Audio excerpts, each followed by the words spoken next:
Hello, Brasil! Hello, world!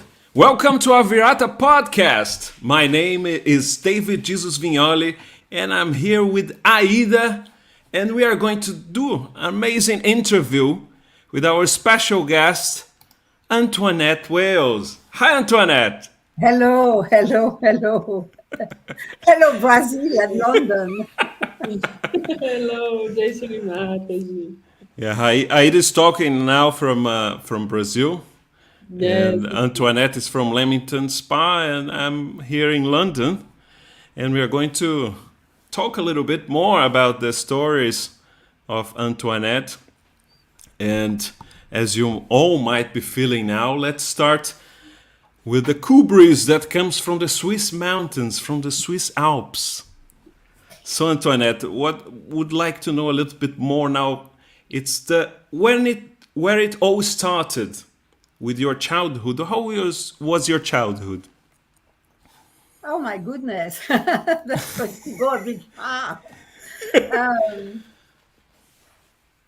well, my childhood, we were four brothers and sisters born in the same family, and quite amazingly, we all came to Saja Yoga.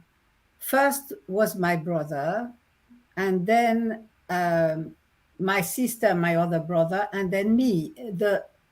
My brother first in, I think, 1976 or something like that.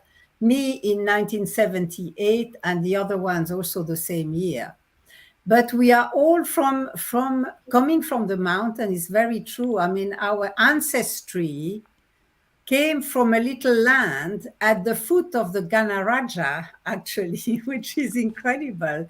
So in the 12th century, my ancestors were shepherds at the foot of Lord Ganesha in Zermatt. There is a land called Kalbermater, which bears our name. And I don't know, but it's quite strange that, there was this land, which is, now it's not used, I think, for sheep anymore. But that was a land called from our name, which is incredible. And we lived in Valais. We were brought up in Valais, which is a canton in Switzerland with very high mountains and beautiful 4,000 meters mountains. And our family was very much involved in going walking in the mountains, even climbing mountains. When I was young, I also have been climbing mountains. Obviously, skiing was a great favorite. So yes, it was very much an outdoor life, very healthy life, actually, very healthy life. And I was seeking, I think we all were seeking in a different way, Grégoire, Arnaud, Marie-Laure, and me. But we all joined at some point, which is incredible. And if you want me to talk, I mean, as a child, I think I was looking to feel God. So I was a seeker, I think, from childhood. And as a child, I still remember a beautiful memory once in a chalet in the mountains with the snow all around, beautiful night. They were sparkling snow under the stars and the moon, and I felt, and my family was chatting downstairs, and I was in my little bed. I must have been 6 years old, and I just felt such a contentment. And I felt, oh, there must be God. There must be God somewhere, so that there's so much beauty outside in the nature, and I feel so nice and cozy in my little bed. You see a child, how they feel.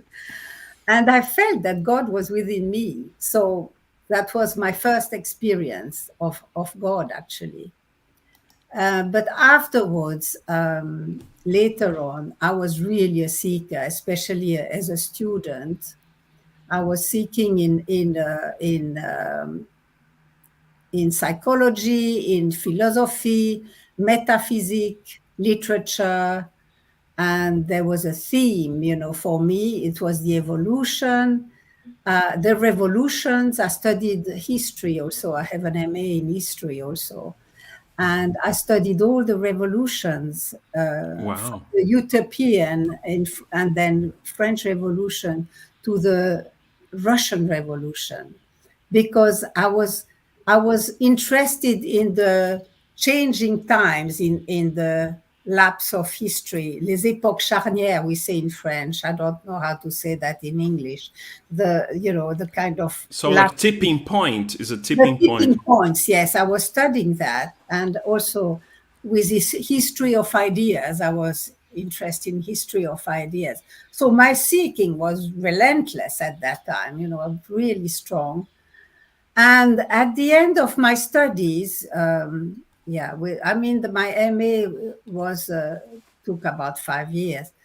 I just thought, oh yeah, and then I went to Greece also. I have to talk about Greece because I went to Greece one summer and it was amazing. I was looking after two little girls as an au pair to pay for my stay in Greece for 2 months.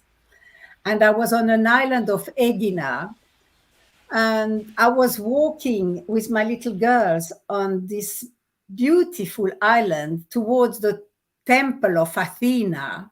And I was sitting there reading a translation of Socrates in French, because I was staying with the attaché culturel of the king of Constantine of Greece, which was very nice for me because during the weekends I would go to Athens, and he would invite me to view the most beautiful ancient Greek plays, and then help and translate them for me. I mean, I was 19 then. Can you imagine to have this experience? Wow. And I was just looking after these two little girls in a very simple island on a little house with a bread oven, and we would go to the sea on a donkey a carrier. It was like that. And I was kind of interacting with the farmers in the island who was harvesting pistachios, and they were so sweet. They would invite me to have the ouzo, and then to invite me to be with to the wedding of their daughter and things like that. So this was all part of my seeking, because Greece, I don't know, has a big place in my heart. Maybe it's a past life thing, I don't know. But yes, I have some history there. I also felt it once when I was on the Acropolis. I had an amazing experience then. And Sri Mataji mentioned Greece when I was translating her once at a program. And she said at the end of the program, when I was translating her, and my Kundalini was actually dancing above my head, and I bowed to her to thank her for this amazing program and to be able to translate her. And she turned to me with a smile and said, I spoke to about Greece because of you. And oh my God, can you Wow. imagine? So, I mean, that was, oh my goodness, she knew about my seeking in Greece and my seeking of Athena, and she is Athena, So yeah, that's a bit part of my story of seeking. Yeah, it's interesting because you were mentioning the experience with the Alps, and I remember in one of the books of Jung that he mentions that his first memory of his childhood was when he was in a cradle, and he could, I don't know why how he could actually remember such a early experience, no, Yeah, like when he was in yeah. front of the Alps, and he could feel it. So you had also connection perhaps with Jung, or how was your Yes. psychology Well, search? exactly, because in my second part, so of course, I had two careers. First, I was an historian, but I didn't actually teach history. On the contrary, I needed to earn some money, obviously, like everyone. So I had also an MA in French literature and languages. So I taught French at the University of Geneva for foreign people for a long time, and then I continued like that also. But later on, when I had all my children, I came back to psychology. Oh, yes, in the 60s, late 60s, I still started first to study psychology in my seeking. And I was a pupil of Jean Piaget, who is a genius and who is, the father of the behavioral experimental psychology. And he was an amazing person. He was also a contemporary of Noam Chomsky, a famous linguist, which I actually listen sometimes to because he's very interesting. And but also there was also Freud to study, and I didn't like Freud at all. And for that reason, actually, I stopped these studies and I said, I'm too young to study that. It's too much for me. And I'm going to study history. And that's why I studied to The study revolutions. history and do it properly. I went to the master then, yeah. But much later on, when I had my children, my 5 children, I went to study to become a counselor, and I worked for 20 years. And of course, I was a psychodynamic counselor, so I studied Jung and all the early psychologists like Bowlby, Winnicott, Bion, etc. And I worked with young people for a long time. And then I went to work with addiction, which is extremely interesting, and had amazing results with some people. I mean, there were some Sikhs among them, real seekers among them. Anyway, that's extrapolating now. A little. So you were studying history, and were you aware, or did you have a feeling that you also would be part of history in a revolution, a spiritual revolution? Very good question, David. So at the end, that's the point. At the end, I saw I can't find this. The revolution don't change anything with people. It's like a pendulum. It goes left to right and right to left, and nothing changes. So I just thought to myself, better get married like everybody else and have children, and then we'll see what happens. And then, yes, so then I had my two first babies, and that's when Grégoire come into the scene. And he was absolutely a seeker, absolutely, as we know. And he wrote to me when he was in Nepal, when he was writing the Advent. And Sri Mataji was actually visiting him there to inspire the book. And I know he was there, and somehow I really wanted to see him. And I said, Grégoire, I really would like you to come back to. Oh no, he wrote me a letter and said that Sri Mataji said that I had two born realized children in the letter. And of course, I didn't have a clue what he meant by that. I said, oh, what a strange thing to say. And then I said, okay, I'm going to ask him to come back to talk a bit, about what he's doing, etc. So I wrote him a letter back and I said, why don't you come for Christmas and tell us a bit what you are doing?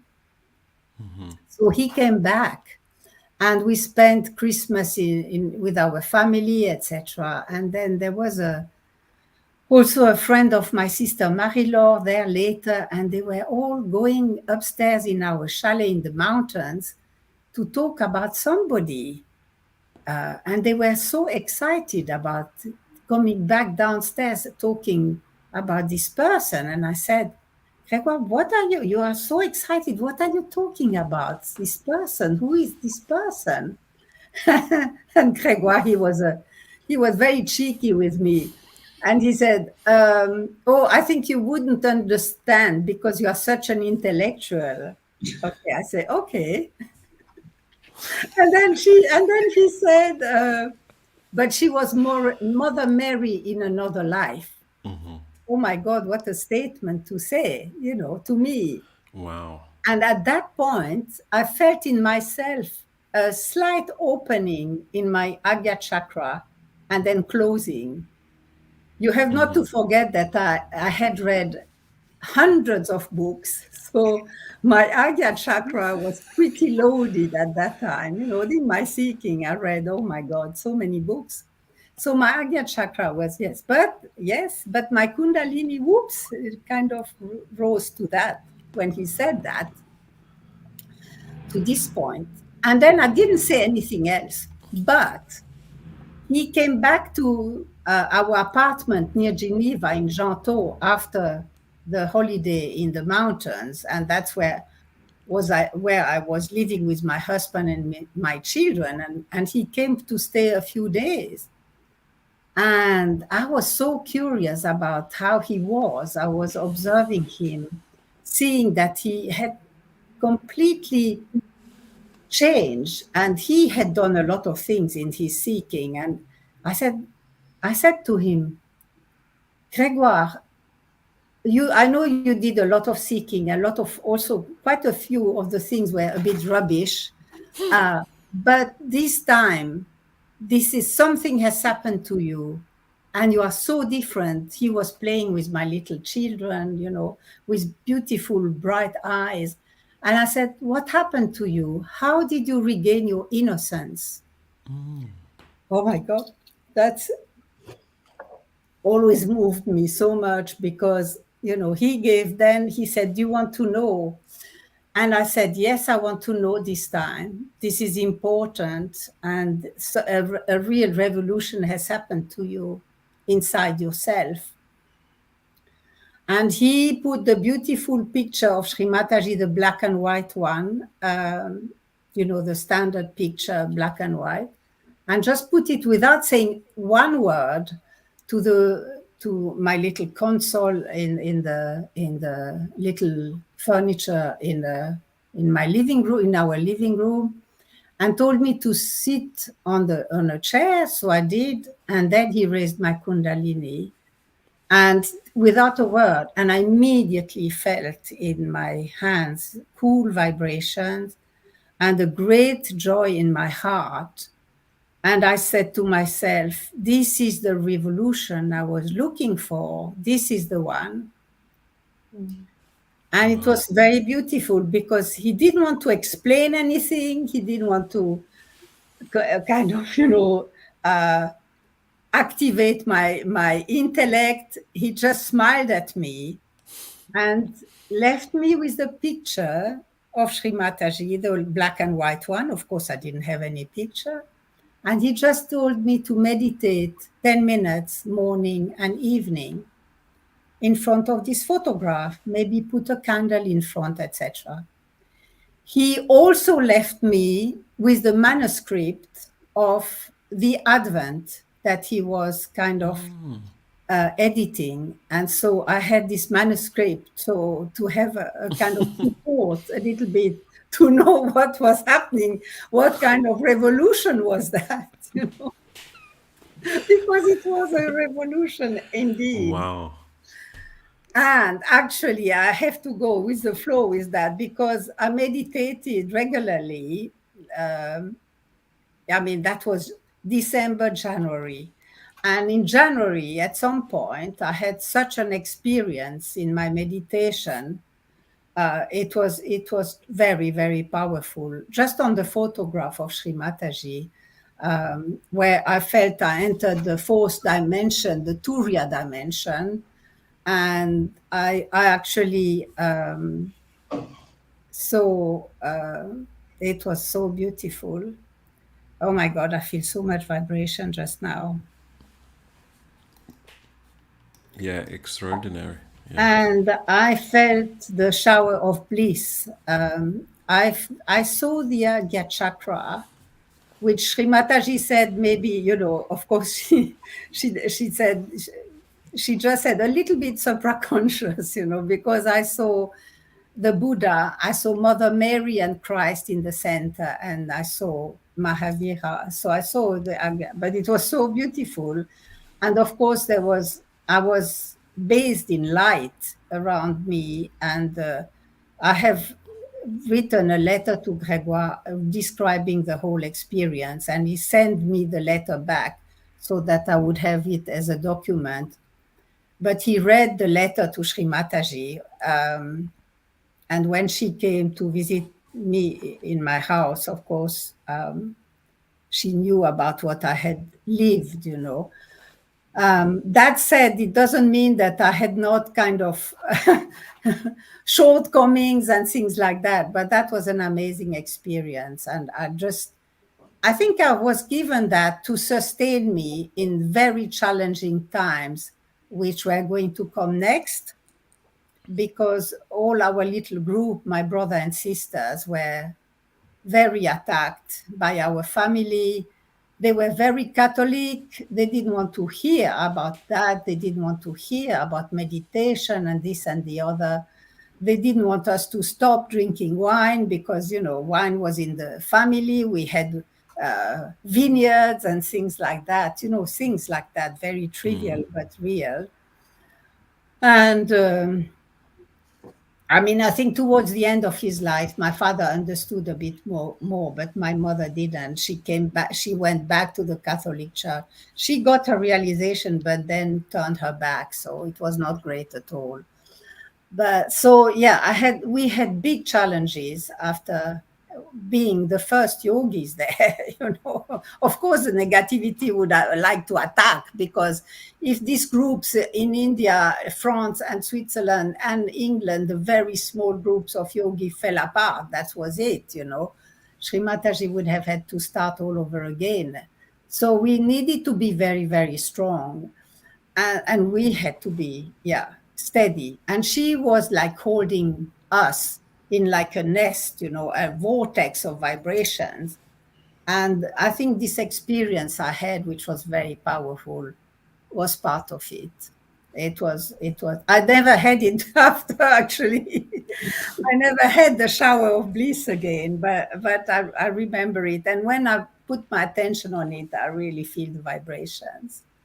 And Antoinette, how was your first met with Shri Mataji in person?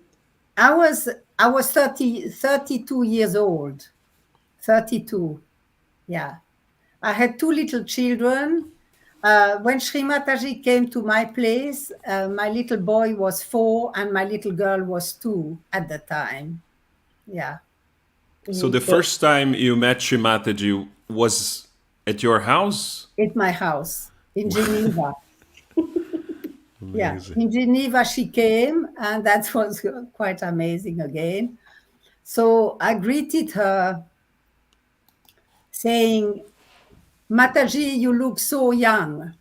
And I didn't know that that was one of those 1,000 names of the goddess, you know, Nitya Yauvana, Shri Nitya Yauvana, you know, because she looked like 20 years younger than my mother, who was the same age, you know. My mother had wrinkled, and Sri Mataji was absolutely like shiny, you know, absolutely beautiful.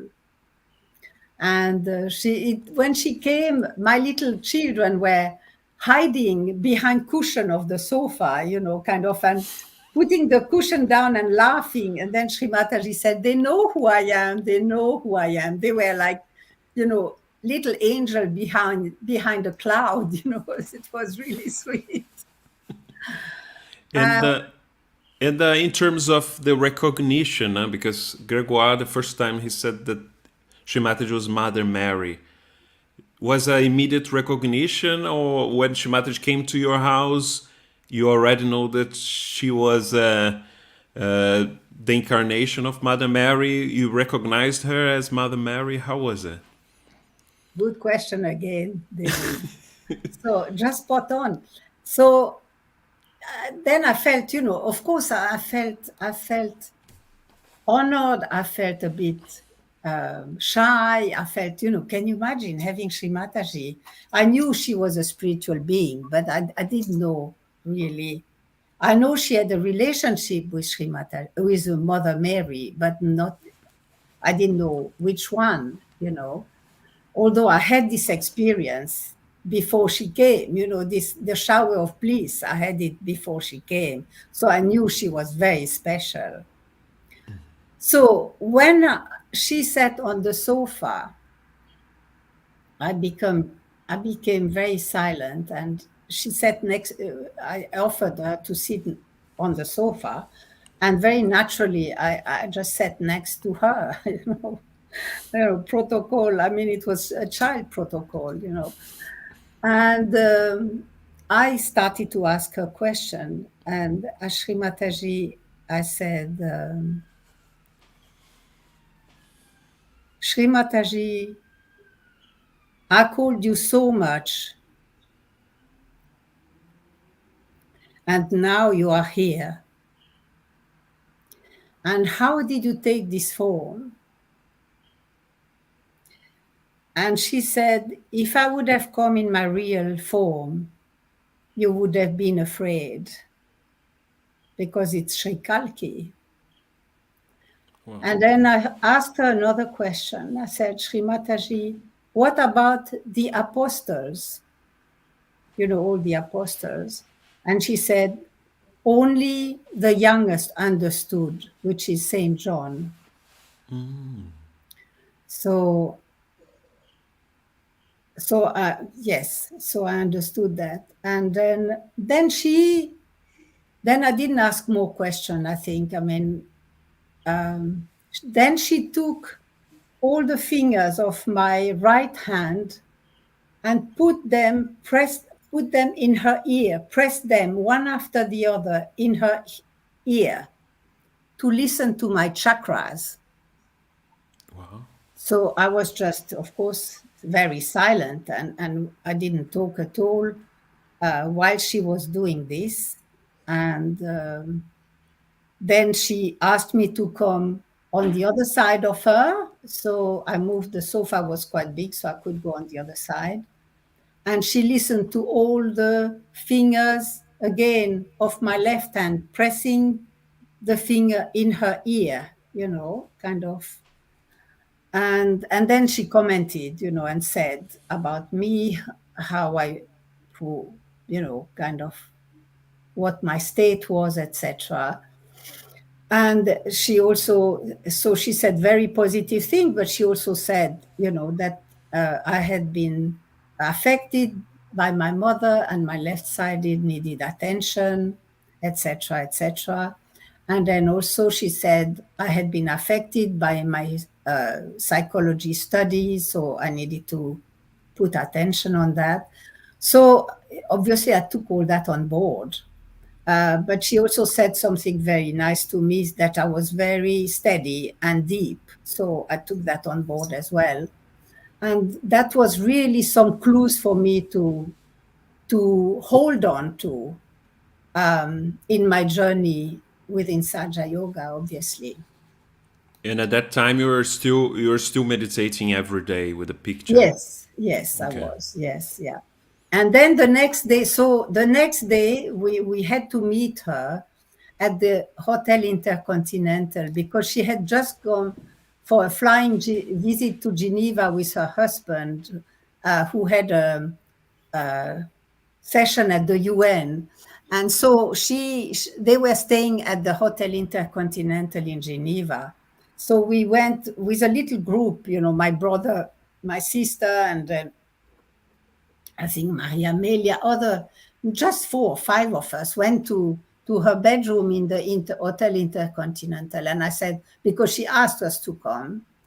So I just said, I need to find something to thank her for coming to my place. What can I give to Sri Mataji? I have no idea. But I had an idea finally. I went to our little grocery shop in the village and found a beautiful big pot of 1 liter of pure Swiss honey, which is a very good honey, actually, the Swiss honey, kind of flower honey. And I brought that to her, and I said, Sri Mataji, thank you. So at the time we called her Mataji, and then later on it was Sri Mataji, obviously.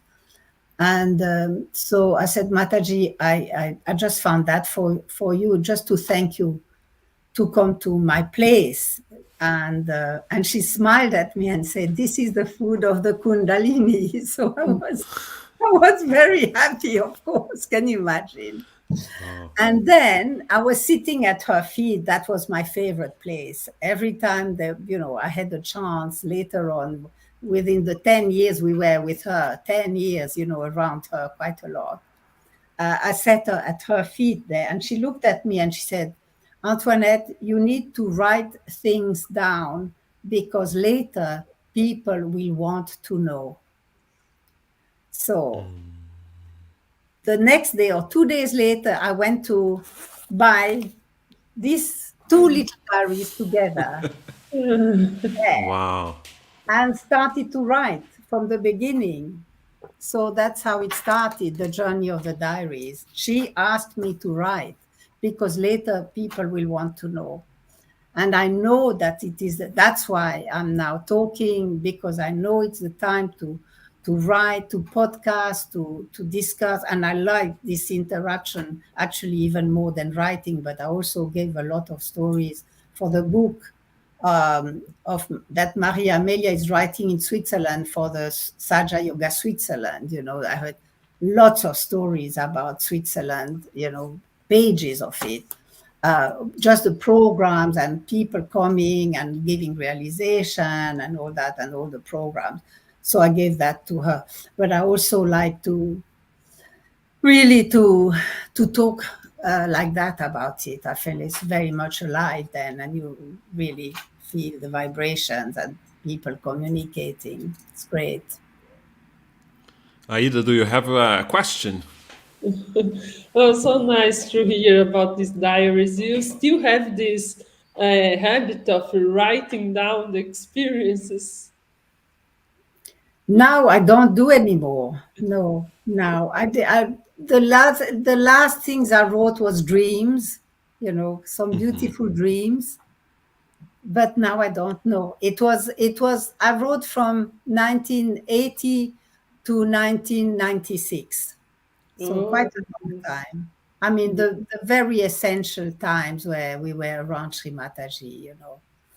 Yeah, and then all the tours in India, all the tours in Europe, when we went to her with her in Vienna, when we were with her in Paris, when we were with her in Lille, when we were with her in Rome. We started all these places with her, along with her. So we were, I mean, yes, Yeah. So during these years, you're traveling around a with lot. And this yeah. is all in my diaries also, a lot, yes. And very dynamic with starting programs for people, inviting seekers at home, to make them feel comfortable, have like a little tea party or little lunches with new people, doing things like that. And then, yeah. Mm. And how was the seekers at that time? It was very different from nowadays. I think some of them were very deep seekers, but some were, they couldn't comprehend, they couldn't apprehend. Some of my friends that I gave realization to, they came to programs and they came later, they connected. Now I have a very good friend in Geneva who came at that time, and it took her little time, and now she's really, I mean, she's not in the collectivity, but she's a beautiful yogini. She is absolutely there. And she really gradually, and I have a beautiful story with her, maybe if I tell this one. That was after one of the first programs that I organized in the hotel Hilton in Geneva. And Sri Mataji, that was when Matthias was still around, and Sri Mataji was staying at Matthias' place, Polish Matthias. I don't know if you heard about him. And I mean, he was living in Geneva, and he was a very good yogi, I think. I don't know, a very good yogi, but he was a great seeker. And we were at, Sri Mataji asked us to all come to this place, and my friend and asked the new people after the program to come to this place. Not many people came, but my friend Caroline came, and she had not felt the vibrations very much, but she was very intrigued by Sri Mataji. So we went there, and Sri Mataji liked to reward me for organizing the program, gave me one of her beautiful sari, a beauty of hers, a beautiful dark pink Indian sari. And I had this, she gave it to me there and then. So I had it kind of just on my lap, the sari. And, and, and Caroline was kind of wanted to know who Sri Mataji was. She was coming from a very old Protestant family. So maybe, the Virgin Mary in Protestantism is not worshipped as much as in the Catholic Church, and so she had maybe a little block at the Agya there. And so she asked Sri Mataji very genuinely and innocently, Mataji, are you a prophet? A prophet, And she was wondering, and Sri Mataji was smiling. And then I said to Caroline, why don't you put your hands towards the sari that Sri Mataji gave me and see if you can feel something? And because of the distraction, she felt a gush of vibrations, like she was overwhelmed by it, absolutely overwhelmed by it. So, kind of, oh, wow, what is this now? So then, she turned to Sri Mataji and saw that, of course, became aware that Sri Mataji was somebody very special. And so she felt really strong vibration, strong realization there on this sari that Sri Mataji just had given me. And at that point, Sri Mataji said to Grégoire to read the stances of the Devi Mahatmya, which are the stances of the great goddess. And Caroline went into deep meditation, because maybe she had also an ancient connection as a seeker, So it was beautiful. That's a nice episode. Yeah, People, yes. the But revolution was actually happening. yeah, and there was also one of my friends who was a nice friend, a man, a young man, and he was a banker.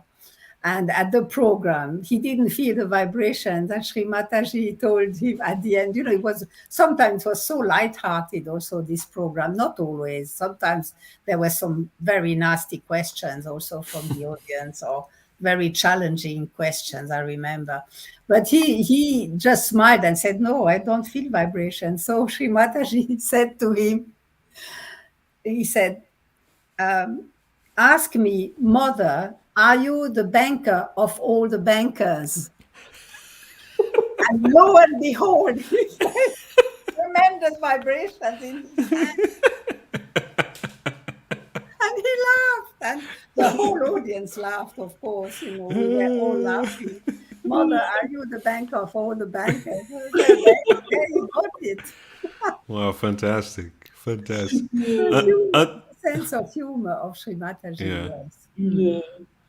Antoinette, one question, because I remember also in the story of Jung that he had like issues both with the church and also with his father. Were there any issues, like any questions in your mind? Were you, for example, going when you were a child, going every Sunday to church, or did you have any sort of resistance about Sahajog because of the Catholic background? Wow. Yeah. Catholic Church was a very deep conditioning in our family, because on both sides we were Catholic since the 12th century. So you can imagine Wow. the the load on our shoulder and the left Vishuddhi. And that actually all happened to Rome. There was a big story there in Rome about Sri Mataji working on our left Vishuddhi and left Agya, etc. It was amazing. So shall I launch into that? Yeah. Yeah, I used to go, of course, I went actually to a Catholic boarding school as well, so, but I was not too bothered about, Catholic Church. I was attached to Mother Mary and to Jesus Christ.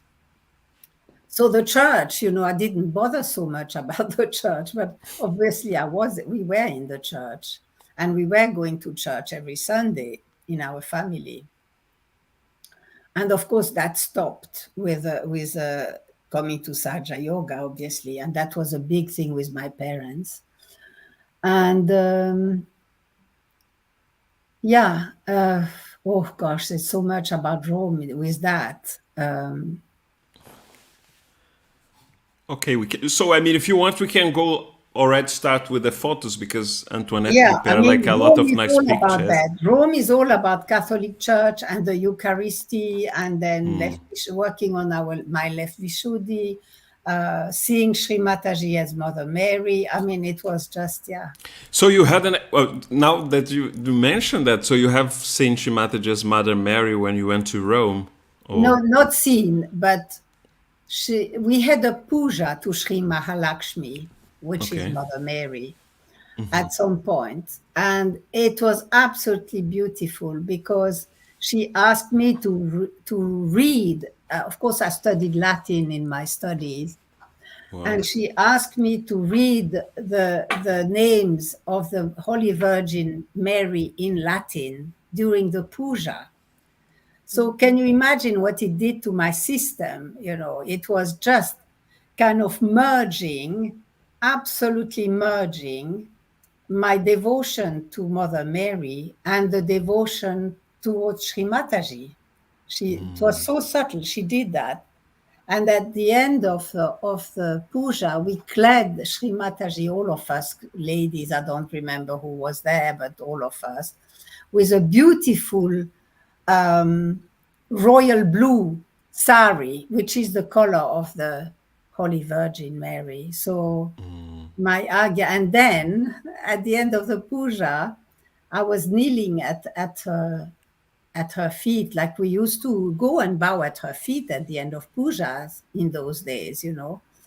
So she put her agya finger on my agya chakra and just turned it, and then completely opened my agya chakra. And I felt completely thoughtless then. So wow, she actually resolved any, and I put in my diary that any doubts I would have had between Christianity, and not Christianity, but Catholicism, well, Christianity and Sri Mataji and Saja Yoga was just dissolved. For me, it was completely integrated then. wow, Yeah, yeah. amazing. So, and just one question now that you mentioned Rome. So, have you been with Shimataji when Shimataji was in the Sixtine Chapel in the Vatican? Oh no, not this one. But I was Okay. I was in Santa Maria Maggiore, where we had a beautiful experience. Oh my God, I'm going to have to tell this story. And also San Pietro dei Vincoli, also with the Moses statue, which was really nice. So I think I'm going to very briefly go to. I mean, I told it several times in books, Linda Williams' books, and also the podcast I did before, but maybe I tell it here because it was so significant for uh, for Christianity and for all of us actually. So we spent 5 days, in Rome, at Gregoire and Catherine's place when little Machindranath, their firstborn son, was born, and Sri Mataji stayed there. And it was also the occasion of the first programs in Rome. And also, we visited these basilicas with her. So we went to this basilica of Santa Maria Maggiore, and I'm going to do it from memory. So all the details are in the book, but I'll do my best. Huh?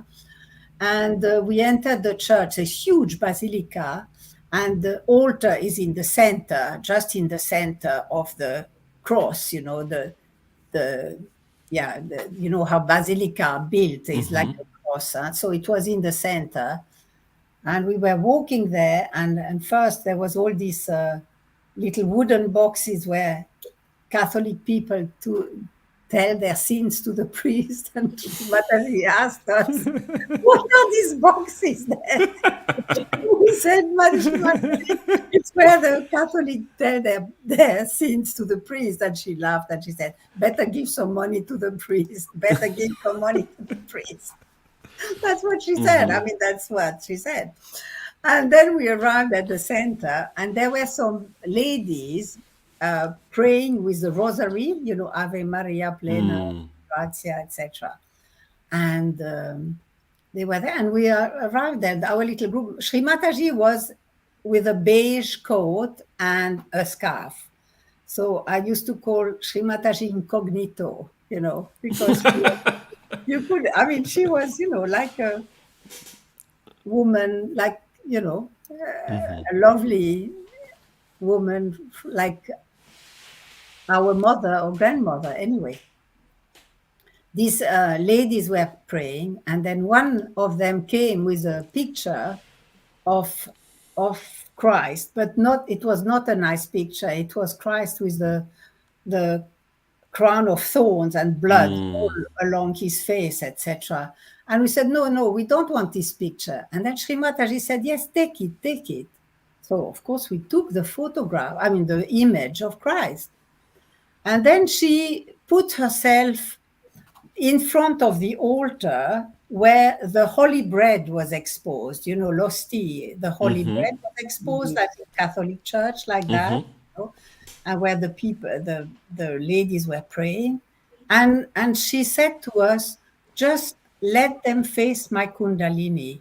So we were behind, and Sri Mataji was in between the altar and the ladies for a little while. I don't know how long.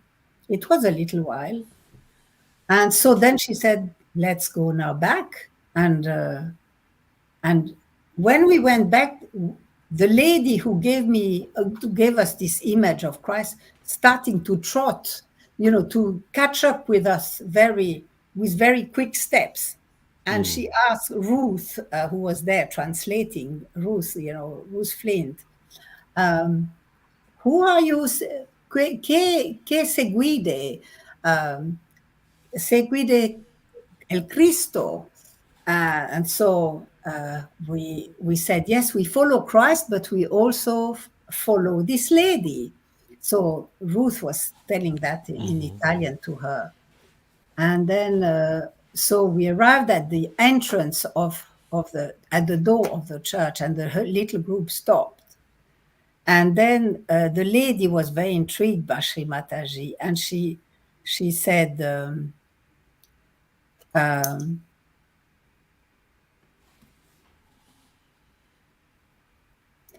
Sri Mataji said to her, don't feel guilty.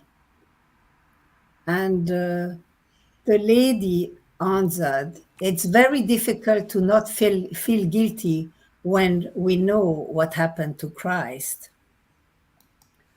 So then Sri Mataji asked her to look at her and say, what did this lady think of Sri Mataji?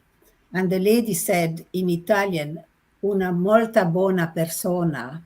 And at that point, we started to feel the vibrations. Antoinette, maybe it's translating. It's a very good person, right?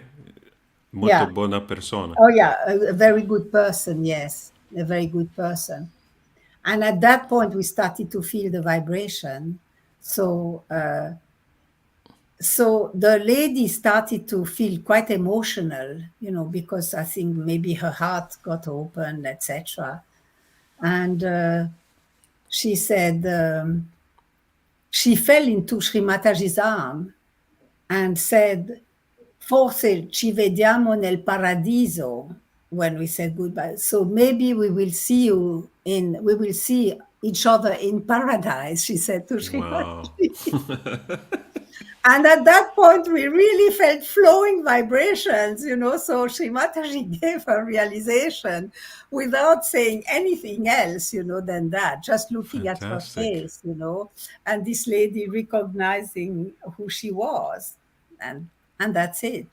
And Absolutely that was an fantastic. enormous teaching for us, because when we went out of the church, she said, this is the way to talk to people who are entrenched in their religion, who are locked up in their religion, and they would not, because this lady wanted, oh yeah, she wanted to convert us to Christianity first. I didn't talk about this bit.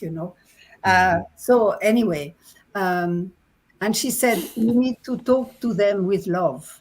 And it's just through love that you are going to engage them and give them realization. And that's what happened. So that's the story of Rome. Yeah. Fantastic. Yeah, beautiful message for all of us. Yeah. Yeah. S- So Yeah. let's go. Let's start then with the photos that you've selected. Yeah. Okay. These are very nice pictures. Okay, so this is the So first puja in Switzerland. very first puja in Switzerland. That was in my mother's place. Oh, And Phil Ward came like out of the blue. He was such a seeker and really came and bowed to mother and then disappeared again. But Phil Ward, who is now in England, actually, they moved to England, and he came. It was his first puja. He's such a deep seeker. He immediately recognized Sri Mataji and bowed to her. And I was there doing the puja with Maria Amelia in the front row. We were doing her puja, and I was so interested by the puja. And Sri Mataji said that I went very deep in the puja, and I had actually a very deep experience. But my agya was still, like like that. And then at some point, it was so, at the end, at some point, it stopped and I became thoughtless. And I saw Sri Mataji in all her splendor. And she said, I am Shiva's wife. And I completely became thoughtless. And actually, Gregoire had found a beautiful sari to put over her, which was blue also. This is just, after, I think, at the end. And at the very moment I felt thoughtless, she said, she knew, she saw I was thoughtless. At the very second I was thoughtless, she saw it in myself, in me. So that was a very incredible experience again, to feel that, she could see that in me. Wow. Yeah, that was my first puja, which was, yeah, powerful. Yes. And that was the first Sri Ganesha Puja in Switzerland, just before the big program of the Temple of La Fusterie. And all the children, there's my little son here washing Sri Mataji's feet, and all the little Swiss children. And just after the puja, we went outside and we saw in the sky, we had a Havan also before, and first Havan there, but we saw in the sky an amazing sign of a white cross surrounded by a white bandan over the cross. Wow. That was, I still remember that. I said, oh my God, what is this? It was just above the house of Magda and Charles, where we had the first puja. Yeah, it was quite amazing. I mean, they were beautiful early Saja yogis who absolutely were very early in Saja Yoga. They absolutely offered their house to do this puja to Sri Mataji, and that was the first Sri Ganesha puja in Switzerland. Yeah. and at that time, you already know the protocol, everything like that. She would tell us. She would tell Uh, us what to do. But it was very simple. It was very simple. And we felt very strong vibration. It was not complicated at all. It was not as elaborate as what is happening now. but uh, but yes, but it was, vibrations were there. And we would offer flowers.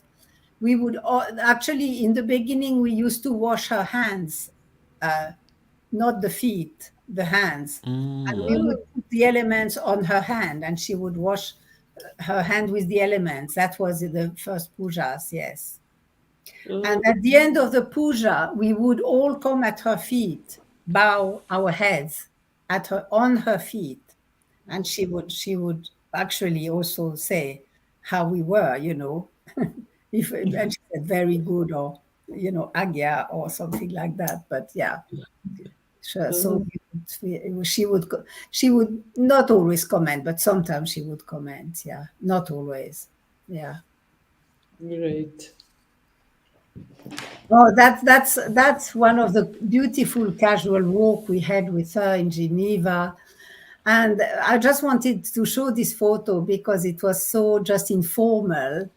And it shows a bit how we were around her, like children. We were like children around her, their Holy Mother. And of course, she was surrounded by vibration. So we were smiling because we were just drenched in these vibrations all the time. So So were you behind Shimataji there? Yeah. that it's Arnaud, my brother. Yeah. Okay. Ah, no, no. Like on the right hand side. That's So me, yeah, me, that's you, me. right? Yeah, okay. Yeah, me, young me. Yes. Yeah. That's me again with Sri Mataji. That's also interesting because we organized journalist interview for Sri Mataji. So and that was after a very good article appeared on that I contacted one journalist in Geneva, and she came to interview Sri Mataji. We had two articles which were very good. One was when one journalist went to London to interview Sri Mataji and wrote a very good article, which was not always the case in these days. And then the other one was when she came to my place to interview Sri Mataji, and Grégoire conducted the interview. And then she wanted to talk to me about it and also say, I have the newspaper somewhere, I think. And she commented on the article, and she was actually very pleased about the article. Yeah. But we were going all out, not only putting posters all around. We were putting poster all around town. We were also contacting journalists, putting photos in the pictures in the newspaper, etc. You'll see a picture in the newspaper later on. Yeah. So at that time, you were already like working almost like full time for Sahaj. Like the free time that you had, you were working, Yeah. were putting your attention and Yeah. spreading Sahaj. Yeah. Yeah. Yeah. Yeah, and I Amazing. was teaching at the university and looking after my family. Look, I had two young children, Wow. and we were my brother and sister and myself and our close friend were very connected. We always met to meditate together, also once a week at least, and we were in constant communication. And, Constant communication. Yeah. and there was a collective already at that time. A little collective, a small collective. That was the early days of the collective. Yes. Yeah.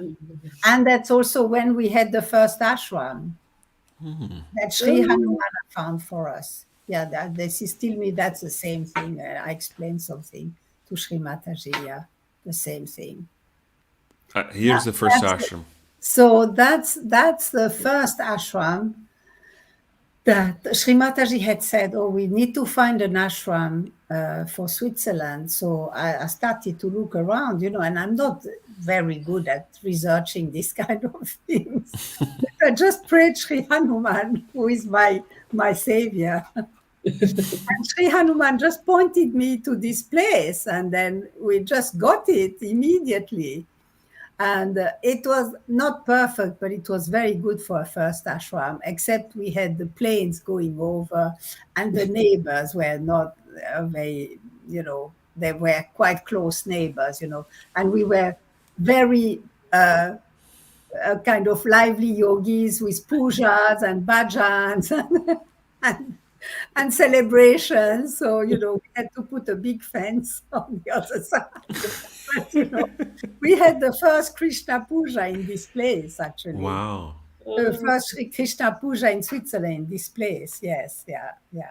And these are all our children here, very sweet. I can see my daughter, my son, and then little friends, Brigitte's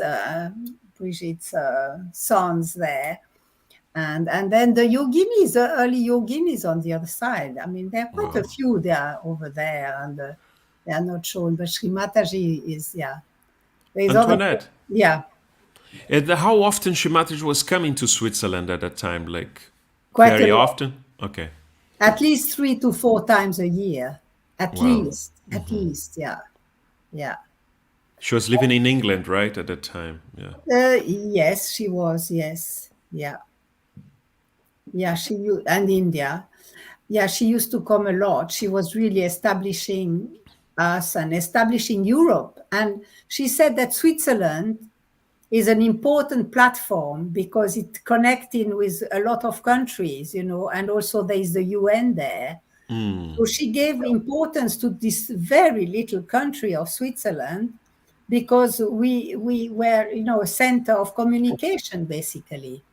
And from our place, I mean, Arno Maria Amelia and Orazio, Arno Maria Amelia started the Brasilia and Brazil and Argentina and Chile and Spain and Portugal Wow. from Switzerland. And we Unbelievable. started Rome, Vienna will come, Vienna and France. No, France, there were 2 or 3 yogis in France already, but we also helped a lot with France. And then obviously Italy that I talked about before. When we stayed with Sri Mataji at the birth of Machindranath, that was the first program in Rome, Wow. Catherine had been with Sri Mataji posters for the programs with Sri Mataji herself in Rome. So was it the first country in mainland Europe where Sahaja Yoga was established was Switzerland then? No, there was England at the same time as well. Okay. Yeah, I mean like the land, no, not the island. Yeah, so if you Yeah. consider, No, yeah. England was very first, and then and America. Sri Mataji went to the state before as well. Huh? Okay, okay. So America, England, France very little, but yes, she went there, and then Switzerland, yes. Switzerland. And then, of course, Switzerland were very involved with Italy also. They helped very much establishing Italy. They also helped practically with constructions and things like that. Like also the English helped with constructions in Cabela and all. I mean, that's a whole other The story. Golden Builders. Yeah, that's an old older story. Yeah. Yeah. Oh, yeah, I wanted to show this picture of Sri Mataji because this is exactly how she looked when I used to introduce her on stage or translate her on stage in Geneva, in France, in Paris, in Lille. Because I was translating from English into French, so it was mainly these countries. Yeah. I think if you mentioned when we were before we started the conversation here, the recording, you've mentioned something about the white sari of Shrimataji. Well, that's it. That's a white sari, and that's the sari, the color of the guru. This is the color of the teacher.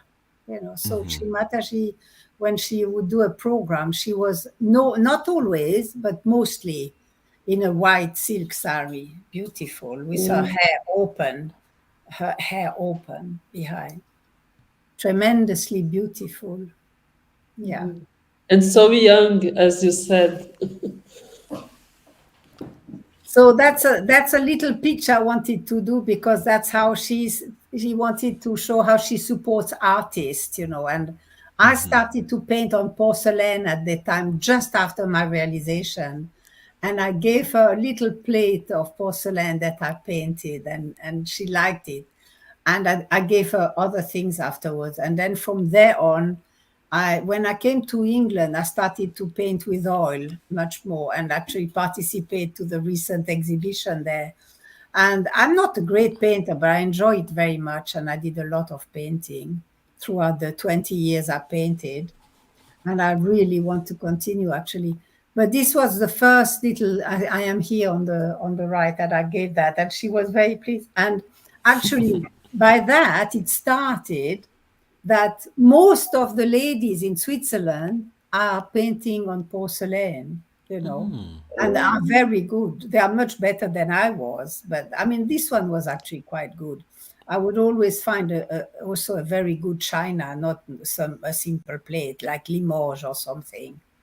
But I gave her, yes, I gave her cups, painted also a lampstand, gave her, yeah, several pieces that she kept. Yeah, she graciously accepted our gift, like that. Yes. So I wanted to mention that because it has been also significant for Switzerland. People started to paint and became really good at it, and we offered, actually they were very sweet, the yoginis, because they did a beautiful dinner set, all painted, hand painted on Wow. porcelain for Sri Mataji. And I was not participating in that, but they asked me to offer that to Sri Mataji, so I offered it on a tray, like, so it was sweet because I was actually the first one who had started to paint. Yeah. And it was something spontaneous, or Shirimataji said that for the woman there? No, completely spontaneous. I actually, after 2 days after, 3 days after my realization, I was walking in Geneva and I saw a little shop, really, really tiny little shop exhibiting porcelain. And there was a little advert, 10 weeks course on porcelain painting. I said, oh, that's interesting. I might do that.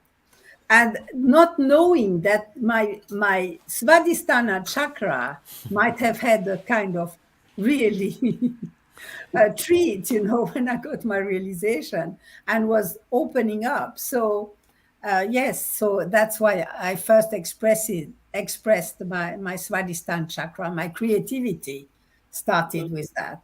Yeah. And I did some lessons, of course. I didn't paint immediately. I had Oh, yes. I had several lessons, but then yes, then yeah, it went Beautiful. okay. Great. Yeah, this one. So this is out of my diary, and it's to show how we had big posters, and that was also the advert in the newspaper that we put, and this is a very very important program, and I need to talk a bit about this one because it was a 3 days program in Geneva, in the oldest temple of Geneva, Protestant temple, very ancient, like, called the Temple de la Fusterie. So it was very, very significant because it was really the first time that Sri Mataji was actually facing openly Protestantism and all the kind of priests there. And then there were at least 500 people for the first evening. And I was there because she asked me to introduce her. I don't remember. Yes, I have to tell you a little story again. We were all having a very nice lunch at Geneviève in France, nearby France, before that evening. And Sri Mataji has said to Grégoire, "So Grégoire, you'll introduce me tonight." And Grégoire answered, "Sadly, I am a diplomat and I'm not allowed to talk kind of openly in my country." So then Sri Mataji turned to me and said, "Oh, no problem. Your sister can do it." And I said, "Oh my God, I knew there would be all my professors of universities and everybody there. And I had not a clue what I was going to say. First time introducing Sri Mataji in this kind of place, can you imagine? I mean, it was a little challenge. And I still don't remember how I walked from my chair to the mic, but I think I had some help, definitely. And actually, I listened because it's all recorded. I listened to my introduction, and it was completely inspired. I mean, it was incredible. All the things I said were coming to me. It was just like I was just like a channel, to talk. And then it was actually very articulate, but I hadn't prepared anything. So that was sahaja, I would say, very sahaj. Yes, the first evening, Sri Mataji talked a lot about les méfaits du christianisme, I put here. She denounced the bad deeds of Christianity, and she was so powerful. I mean, really powerful. And I was translating her, kind of. When you translate Sri Mataji, you really, really need to be very focused, because she speaks and immediately you need to translate, like complete spontaneous translation. And so it was powerful. And then at this place, there was this fundamentalist Protestant who came with a Bible, black Bible, and wanted to cross Sri Mataji and came to the front, and it was it was quite incredible. It was like a old biblical scene kind of thing. And when this guy, I mean, there was somebody who was a bit deranged. Actually, he was a fanatic and came with this Bible. He said, "We want Christ, we want Christ, we want Christ." Didn't think, that who Sri Mataji was. Anyway, when he came quite close, there was like, he stopped and knelt down in front of her with kind of hands folded like that, because he couldn't go further. And it was like there had been an invisible curtain of vibrations falling down, and he was there kneeling. But Sri Mataji tried to, from a bit distant, raise Kundalini, but then I think he was a bit deranged, So the yogis asked him to go out, and they accompanied him outside. And then there was still this group there, but they stopped and they all went out. They said, "Look, you can't disturb. Nobody asked you to come and disturb this place. We have hired the yogi said to these people, we have actually hired this place. You are not allowed to come and disturb us like that." Anyway, after that, all the people that first evening got their realization, because Sri Mataji asked at the end, she said, after a long talk, which is all translated and recorded actually, 1980, what is it? 1980 something, 81, I think. Anyway, what is it? It's on 82. Yeah. So they all got the whole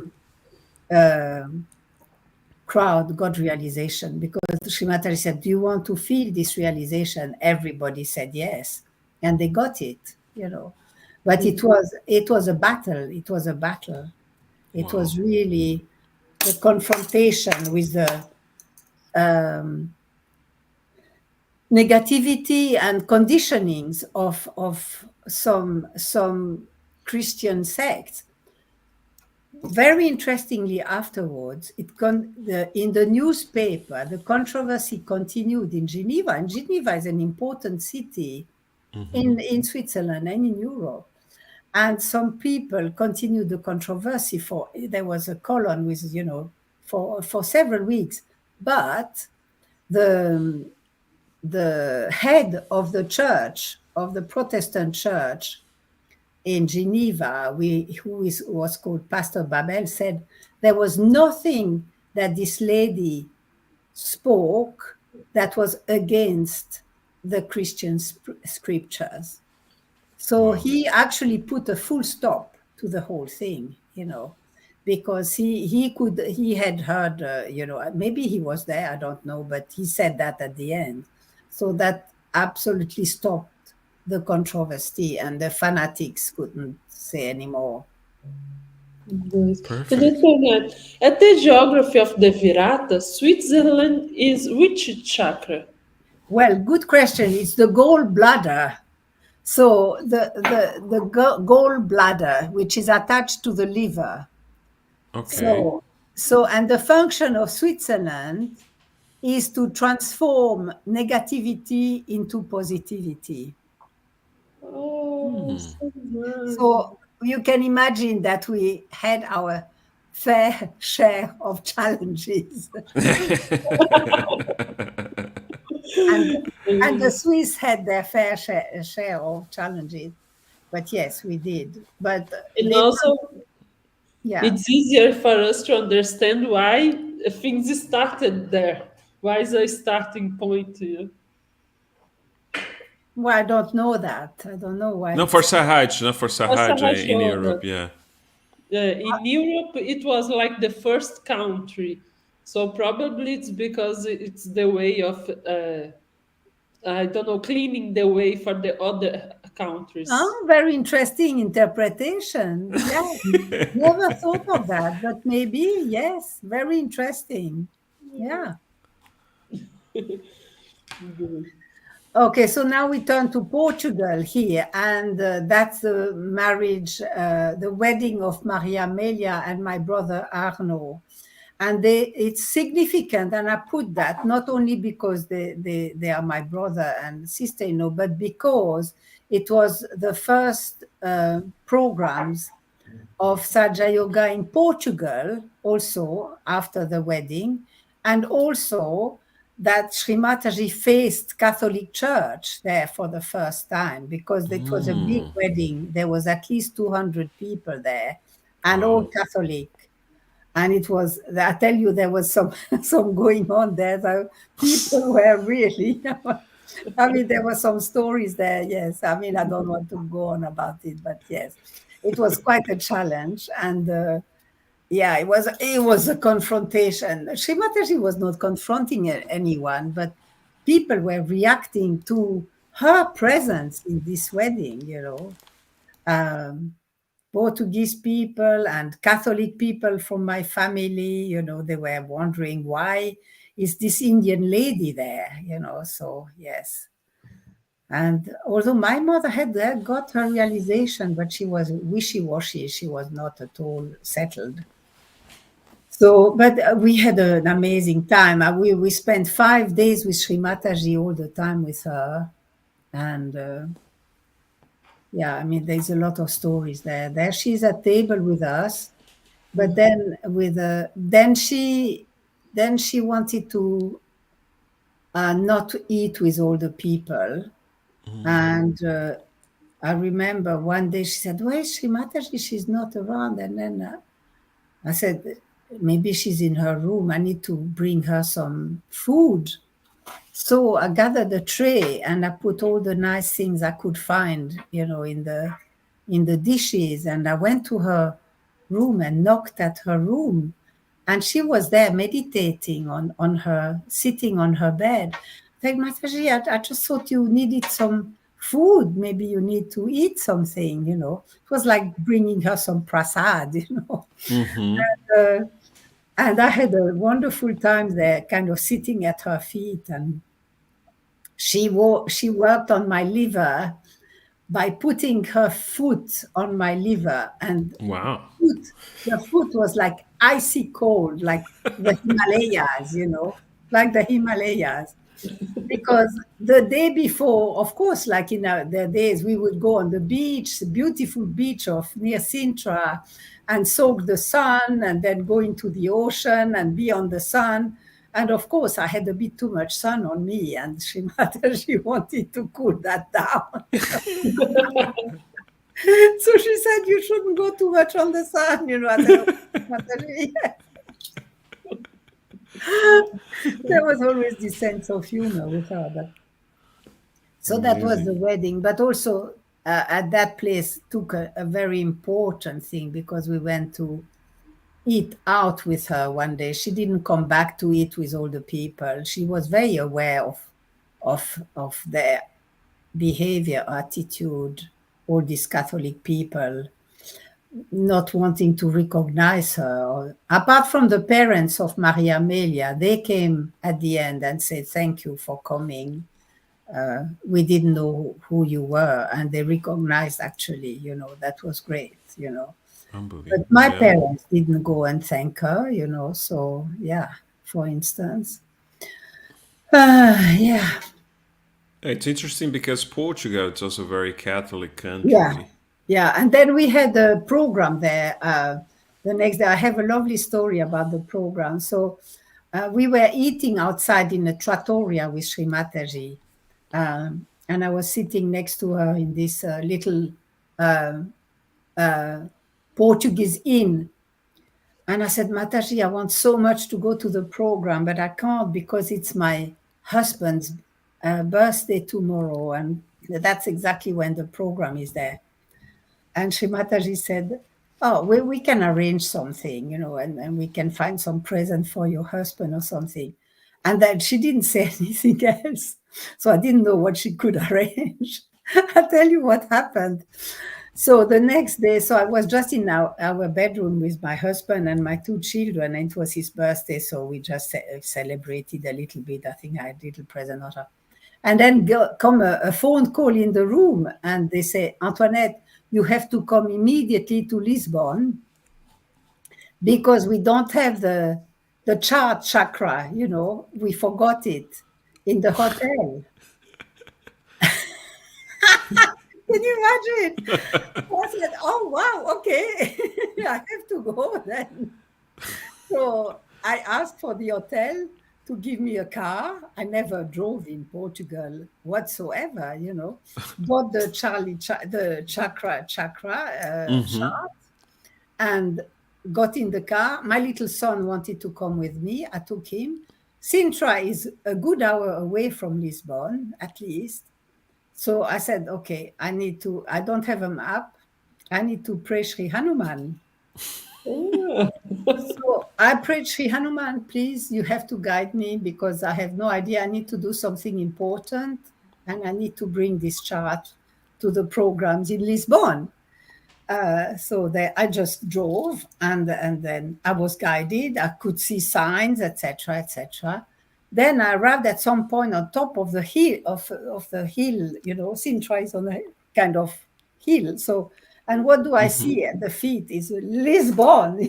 Big. I said, "Oh my goodness, how I'm going to find this hotel in this from here, I said, oh my God, Sri Hanuman, please, you need to help me again. I need to find where this hotel here. And lo and behold, suddenly I saw in big letter upon the hotel, Hilton. So I knew where to go down the mountain, down the hill. And then I found the place, which was not far from the hill of where I was. And I arrived like 5 minutes before the start of the program, literally 5 minutes before the Wow. start of the program, on time. And so I could be there. Wow. I My remember that prayer, my prayer was answered. I remember that Maria Mel actually was telling parts of the story about this first program in Portugal, in Lisbon. Yeah, So now we are actually the second part where you explain a little bit more, not only about the marriage but also the yeah. program and how you actually found the place to bring the chakra chart. Yes. And also, I must say, that was also very interesting. At the end, some seekers were bowing to Sri Mataji. And Sri Mataji showed us how she can persuade the Kundalini. So there was a young man with a blue shirt. I still remember he had a blue shirt bowing in front of her. And she said, look, the Kundalini is here now. And she would move her hand, and then the Kundalini was pulsating, at the Svadhisthana chakra, for instance. Really, you could see the pulsation, like on Wow. a tree, like a little branch of a tree. And then she would move it up, and then again it would pulsate, etc. So Wow. she showed us that, and it was a amazing experience to see that, obviously. So I remember that from that day also. Yeah. Beautiful. Amazing. So let's go to another picture. I think it's still the marriage. Next picture, is it? Yeah, that's Sri Mataji in the church, and there were all the people were chatting behind. Who is this lady? And she was regal. I wanted to show how regal she was. Very very elegant lady. Yeah. Yeah, Yeah. yeah. And then the priest was confused and couldn't find he was shaking. It's also interesting because the contrast is very strong. Like the colorful sari with the dress that people usually go to the church. That's mostly black and white. Yeah, yeah, Okay, yeah. let's go to the next one. Okay, this is Gregoire, Yeah, right? this is Gregoire. I just wanted to show a picture of my beloved brother who is not with us anymore, and who played such a role in my self realization, and also such a big role also in Saja Yoga, and in the early days. I mean, he was a galvanic force, for us, and such a security, when I had problem, when it was very difficult sometimes, because my husband was not a Saja Yogi, so he would comfort me, he would help me, etc. He was an amazing brother. And here he's reading a beautiful part of the Bible, and I would just wanted to show his beautiful expression when he Yeah, reads. Yeah, very noble and very. Yeah. very. So you were the first one to read the Advent. Maybe. Yeah. Oh, yeah. Well, after the amazing experience I had, I just didn't want to know the history of spirituality. I just flicked all the pages, and I wanted to know his encounter with Sri Mataji, because I said, "Oh my goodness, I want to know who Sri Mataji is." And then I was very reassured, because he had very similar experience, also amazing experience. If you read the Advent, you'll see Yeah, when the encounter with Sri Mataji is yeah. amazing. So yeah, I was reassured that, oh my God, am I an alien on this planet or something? And he was And signing at. Sorry, Aida. Go on. Yes. no, can ask. No, I just wanted curious because in the beginning he was signing as Lotus Heart, right? Yeah, Gregoire was signing as Lotus Heart. yeah. And did you know why, like this name or No, he no? just took a pseudonym. I think it was to protect his name, because Okay. there was, quite a lot of people who, yeah, to protect his identity name, as the family Kalbermatten. So yeah. Yeah, I was going to comment that it's beautiful to see that the first Sahaj yogis there were brother and sisters. And that was exactly what Shrimataji wants us to have, the relation between all the Sahaj yogis, like to be real brothers and sisters. So it's very beautiful to hear saying about this relation and What his a eyes. what a beautiful observation. Yes. What a beautiful observation. Very deep also. Yes. Yeah.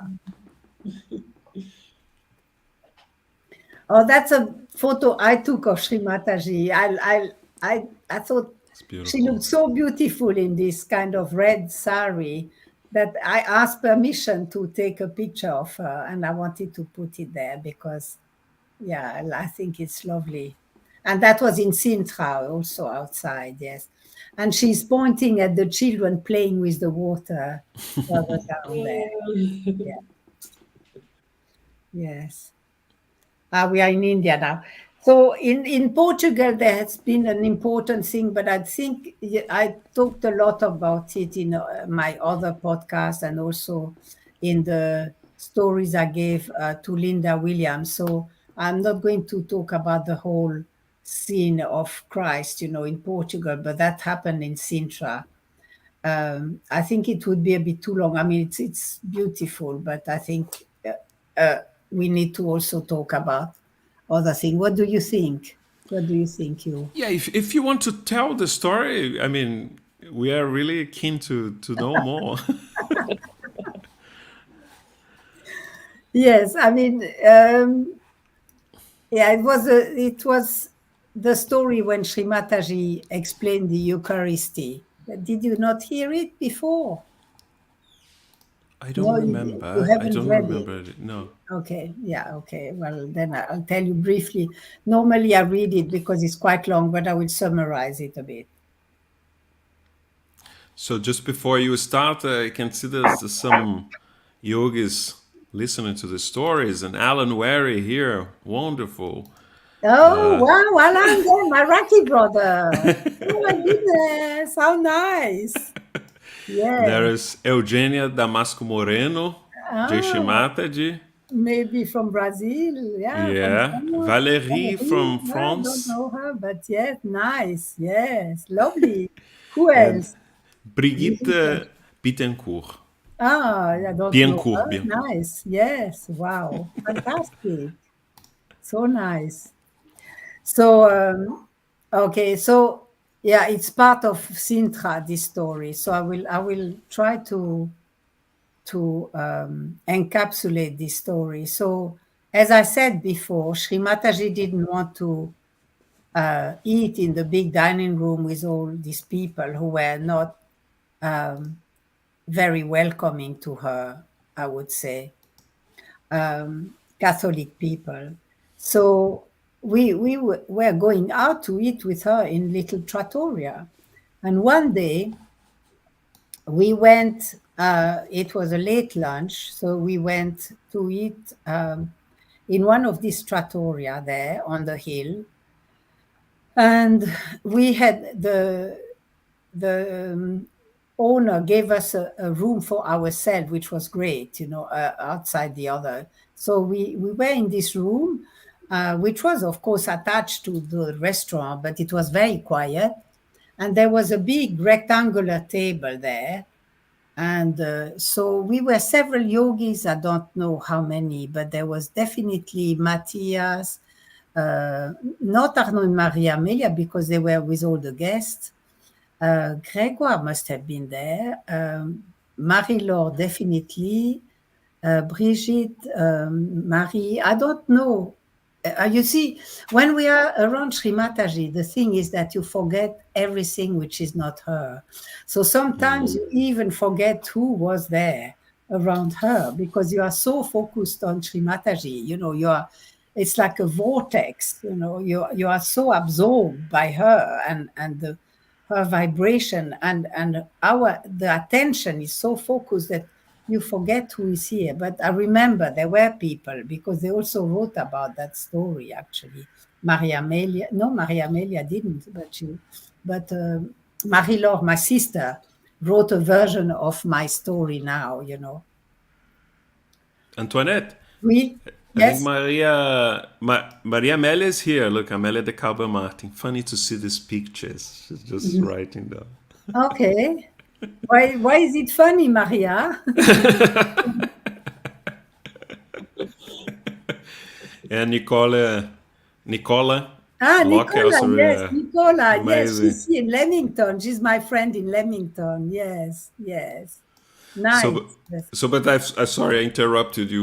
You were Yeah. saying that you Okay, didn't know Maria how many. Amelia. Okay, that's nice that she could join because I phoned her before and she said that she couldn't join tonight. So that's nice that she could join. So yes, the story of the trattoria in Sintra was that so we were around Sri Mataji, around this rectangular table. And Sri Mataji stages thing, the unconscious stages things that we don't know, have no idea how it comes about. But it's incredible that that story happened in Portugal, in Sintra. So there on the table there was some grapes and there was some bread, and suddenly I just got inspired by the occasion, and I said to Sri Mataji, actually asked her, Sri Mataji, can you please talk to us about the mystery of the Eucharisty? And she said everyone became very quiet, so we all became very quiet. And Sri Mataji, who was at the center of the table with her open hair. And then she had a white sari and she had also a shawl with her. And she said, you see, it's very simple. When she said, just taste some of these grapes and tell me how they feel. And so we took some of the grape and taste them. And we said, they have no flavor, Sri Mataji. They are insipid. And then she put her hand on the grapes and they said, now taste them.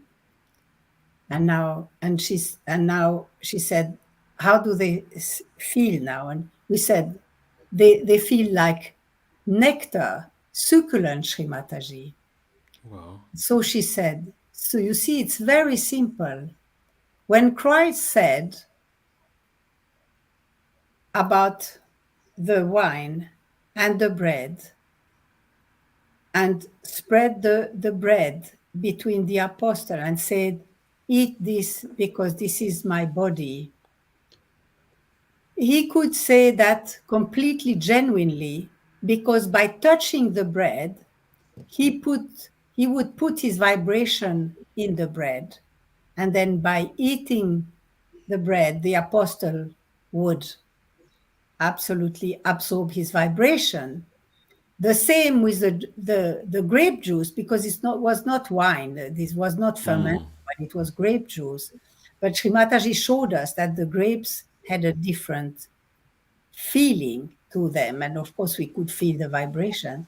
So we ate. So she actually reenacted the scene of the Eucharist in front of us.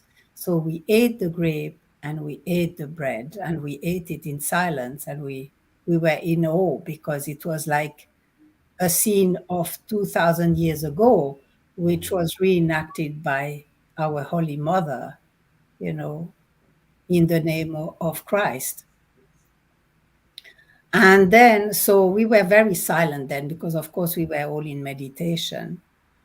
And then we went outside. It was so beautiful. It was sunset, I remember.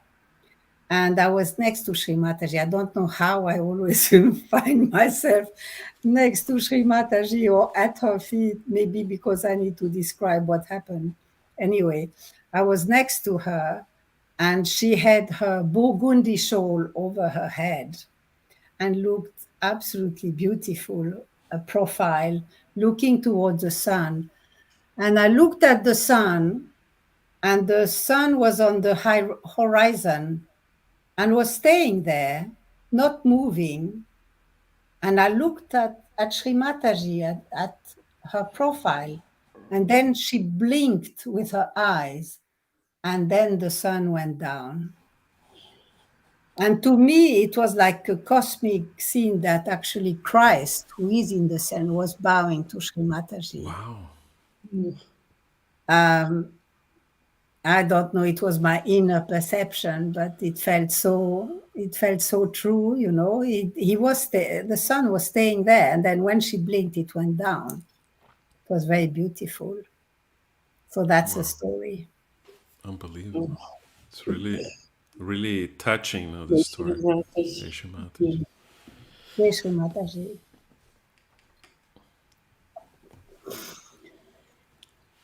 Okay, now we are in India there.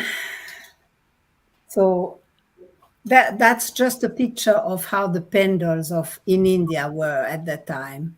Very colorful, made of sari, kind of saris attached together with bamboo poles holding the whole thing.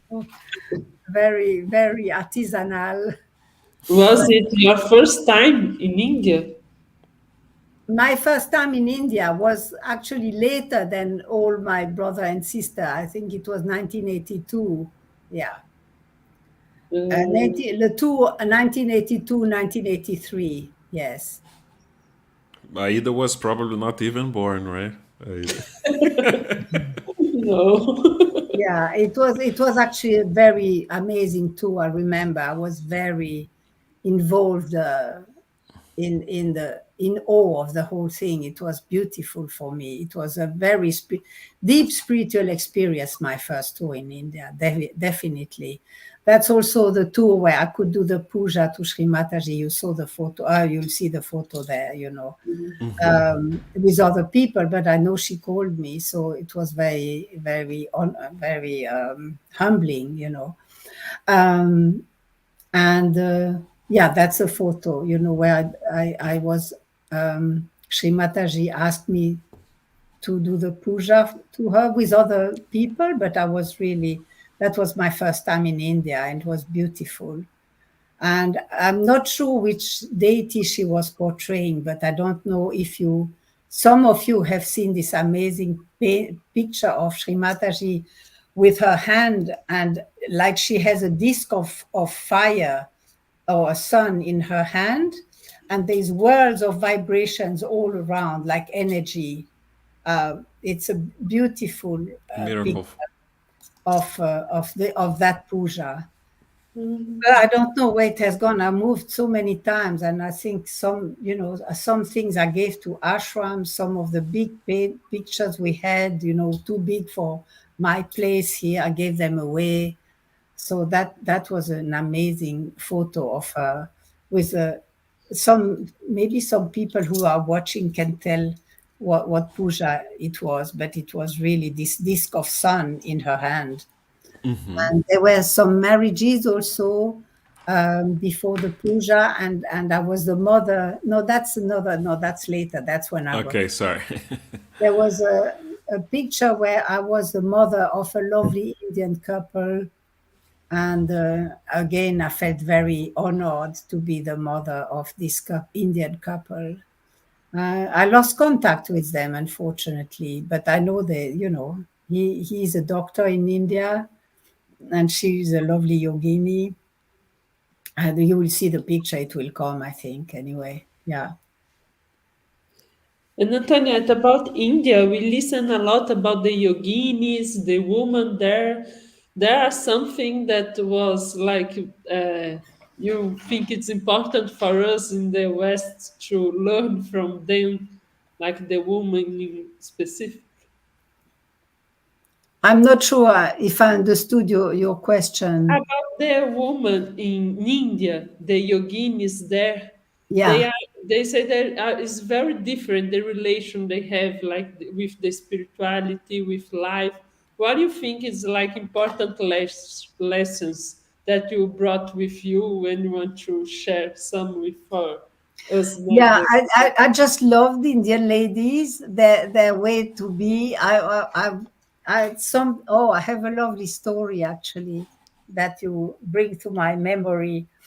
We were waiting and waiting at some point in India for an event, etc., and we were all in a kind of little hall with a Indian mother and their children and little girls, and it was really, very sweet. And then they were asking me to give realization to their little brothers, little girls with their little kind of plaits and little red ribbons, so sweet.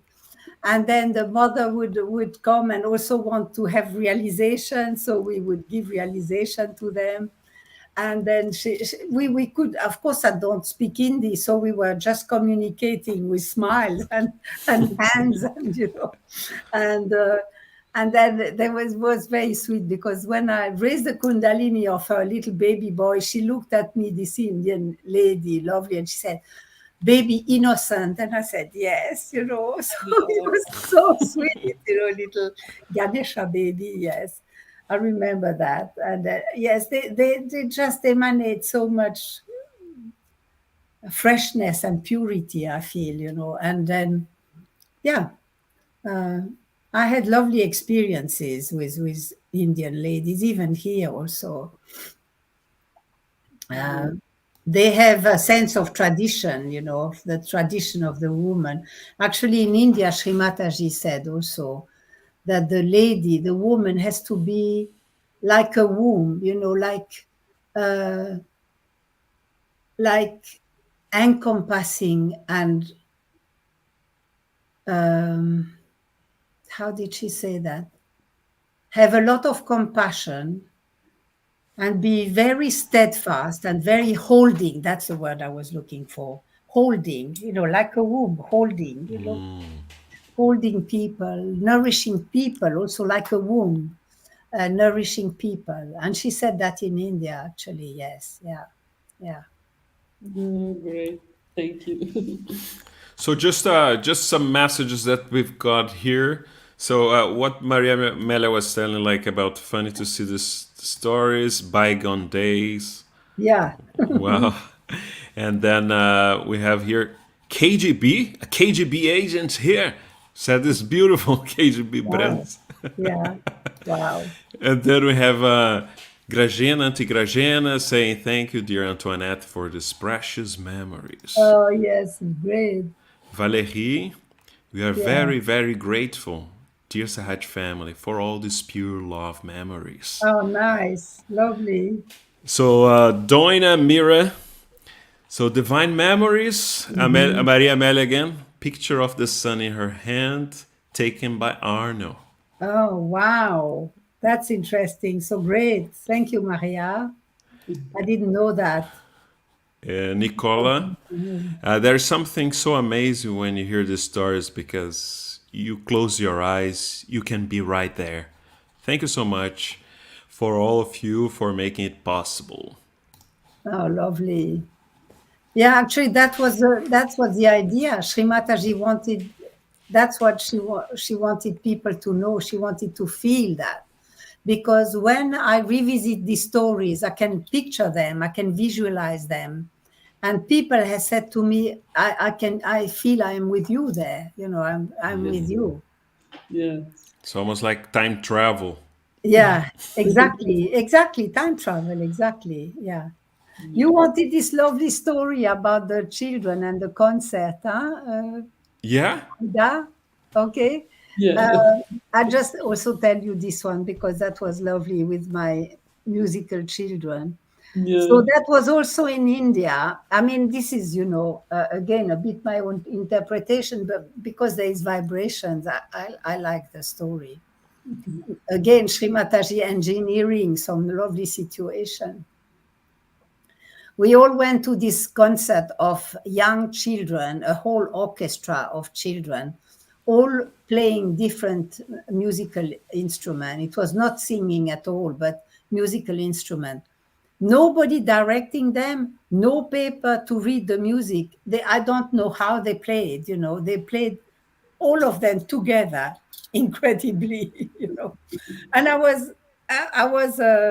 I had the task to hold Sri Mataji's bag and, kind of be next to her if she wanted something from her bag. So again, that was engineered for the kind of situation. So I was sitting next to her, and at some point, I was elated by their music. I thought it was so beautiful. The beautiful sunny day in a white tent. Everything was so light, I would say. The light was light, and the vibrations were light. Situation were light. The music was light. Anyway, at some point, Sri Mataji turns to me and asks for her purse from her bag.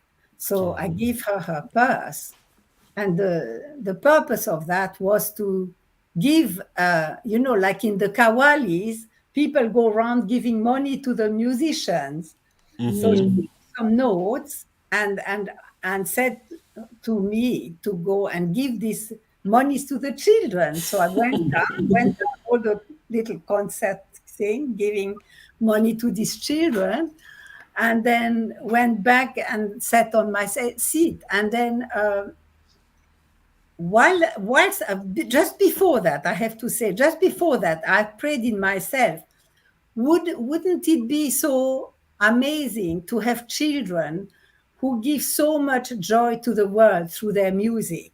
That was my prayer, in myself.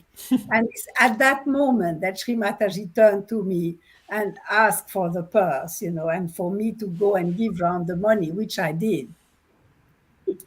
So then I went back and sat down, and then I did namaskar to Sri Mataji, thank you. And she smiled at me and nothing else, but But it's funny that like 3 years later, I had my second set of children, three girls who are musicals and give a lot of Amazing. joy through their music, you know. And when I tell these stories, people feel a lot of vibration, and so do I, you know. So I didn't make it up. It was engineered there and then that I would have musical children. Yeah. Oh, it's so beautiful, this story. That's a little story. That's a little story. Yeah. Yeah. And both of them are musicians, and they have so many vibrations. It's so beautiful to hear them. It's very, very beautiful to see how it started. Yeah, I know. Yeah. I know Tanya and Nikki. So there's a third one as well. Yeah, Mahadevi, she sings very well also, and she's a very good. She acts very well, but Fantastic. she's not uh, she's not in that profession. You know, she has done a course of acting, and she's a very good little actress. And but she's very involved with her children, family, and all that. And she's a bit of an entrepreneur. Actually, she's very dynamic. Yeah, yeah, Oh, very nice. Very yeah, nice. yeah, Fantastic. Congratulations. yes. So now we have going to the preparation talk for wedding, right? Oh, what is this?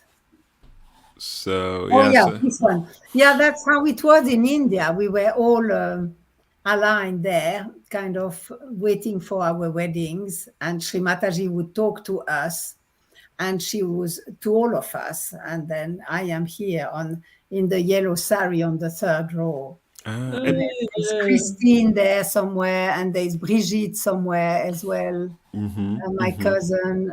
Maybe I can recognize some people. one question: did actually the desire to get married come from you, or was actually Shimataji spoke to you? It's time. No, Sri Mataji chose my husband, and she chose my sari yeah, yeah. And do And you remember something about this talk? Like something that she said that day? no, it was a phone call from Matthias actually, and I don't know, I was in Geneva, I think. Yes, of course I was in Geneva, and she said to me, Sri Mataji wants you to get married again because I had to divorce from my first husband. And I said, oh, wow. And she said, I found her a husband. I found Antoinette a husband. And Matthias tried to describe somebody, and I thought it was somebody completely different than, than who it was. And I said, oh, really? And then, and then Matthias, the way he was said, look, Antoinette, you have to say, yes, I surrender, or no. But, you can't just, I said, okay, I surrender. And then I knew who it was, yes. And then I knew who it was. And I met him. So later, yes. No, that's when I was the mother, and that's Brian, my husband. Yes, yeah. I mean, we are not together anymore, but we have these beautiful children in common. So yeah, I still wanted to put him there. This is when I was the mother of this lovely Indian couple in Saja Yoga. Before the puja that I showed you the picture. Yes. So yeah, I wanted to show you how it is when we are, they organize a whole family. Now in Kabbalah, they do that, of course, with a whole family. The people who get married, yeah. And that's a picture of me, how happy I am in India. I just wanted to put this one because I look so happy there. Yeah. Yeah. We have here a comment from Betty. So she's saying, your sincere desire blessed all of us with the beautiful music from your girls. Oh, yes, exactly. Thank you, Betty. Yes, very true. Very true. Very true. Yeah. Yeah. Okay. Oh, oh my God, this is Vienna now. Oh, wow. Yes. Okay. That's Vienna. Okay, now I need to read something about Vienna because Herbert is not here, but he wanted to hear that because he asked me. No, that's not the one. It's here. So it's that process that you've mentioned. Ashimata is established in Sahaja Yoga first in Switzerland and then moving to other countries in Europe like Yeah, so Italy that was and Vienna. Austria. So I will tell you how, very good question again, David. We were in England when Sri Mataji was kind of talking to us. You know, we were in conversation. And she said, what country should I go next? Actually, I have it here, you know. Um, and spontaneously, I said, Austria, Sri Mataji, Vienna. You know, kind of completely out of the blue. And then, lo and behold, my brother Gregoire was named uh, for a post of a job in Vienna. So he moved to Vienna. And the 6th October 1982, Sri Mataji came to Vienna for the first time. And there was this amazing puja to Sri Durga, the first one. And also the first programs in Vienna. But here I am Sri Mataji is in conversation with Catherine, Gregoire's wife, and myself, where we were just enjoying kind of the vibration and being with her, you know. So the evening, it was the evening, you can see it's dark outside. And Gregoire was, you know, staying there, posted there as a diplomat. I'm not sure what kind of, yeah, he was not with the UN there, I think. He was still with Switzerland. I'm not sure exactly, actually. Because then he moved and worked for the UN. So he was a representative of Switzerland towards the UN in New York. So in Vienna, I don't know exactly his role, but he was posted also as a diplomat. And Sri Mataji stayed there for, again, several days. We were at least 5 days with her there. Yeah. And so can I read a little bit from my diary there? Yeah. Oh, it's in French. I need to translate.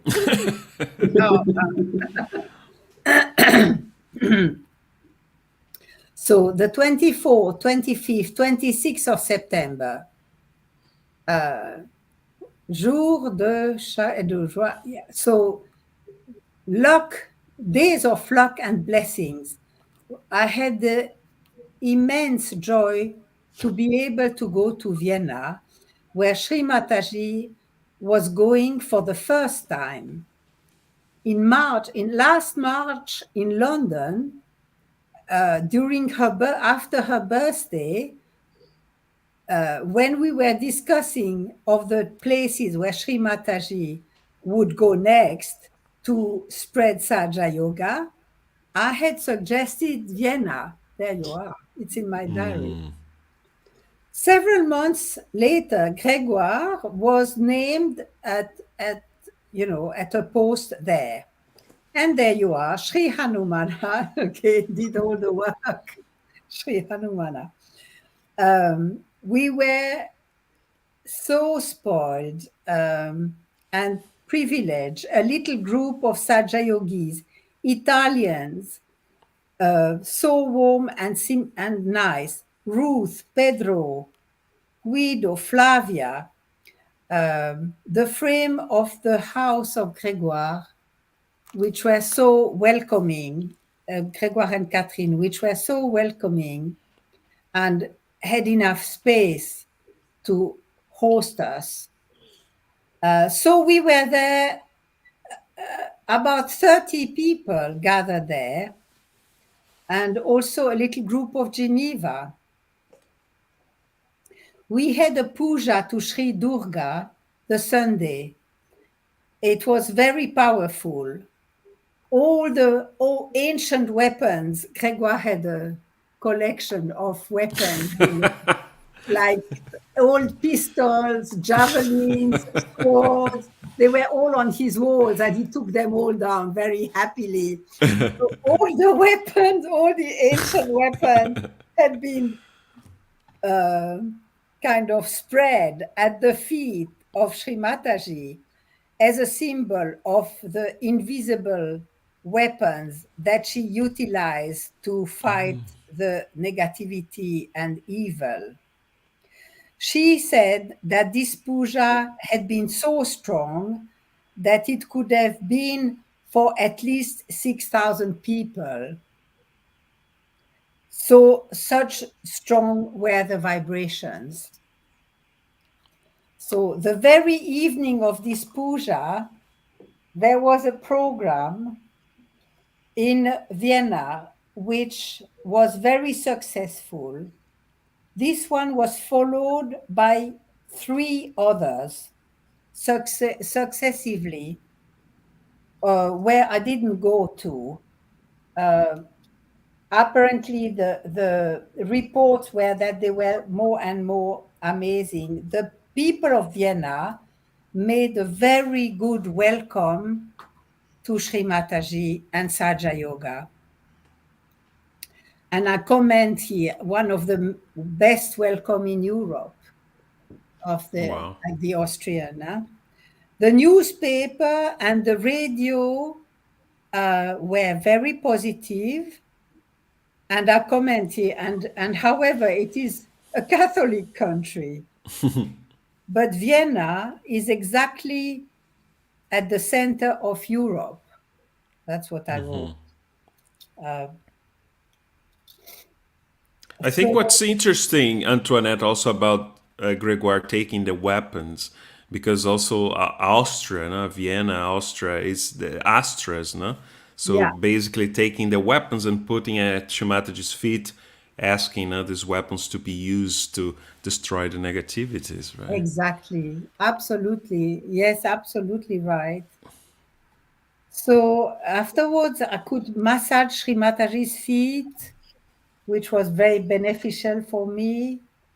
The Sasrara, the bottom of her feet, the Nabi, all, we were, she was working on us, because we were channels for her, and sometimes we needed to be helped, and so we would massage her feet, yeah, etc. Sri Mataji gave me a lot of, made me great favor. That's what I said. What else do I say here? I think that's it from there. Wow. It's, I mean, like we can see also in your face there in the picture that you're completely blissed out now with the vibrations that were Yeah, yeah, coming from Shimataji. yeah. But it was, as I said before, it was a challenging time. So sometimes, like when we were going to India, we were quite caught up for a few days before we were cleared out. Or when we were going to, to see her, we needed to really do foot soaks, and then she would also work on us because we were gathering, we were working. Yeah, I need to say both the side, also the shadow side. Yeah. Yeah, I'm sure that you are also some sort of target, no, for the Yeah. attacks of negativity. Yes. So few Yeah. yogis now in the world at that time. Yes. Exactly. Yeah. Oh yes, that's when I put bangles. That's at the puja. And at that time, we used to, oh, it was beautiful, the puja, because we used to, oh, sorry, I really have my nose itchy.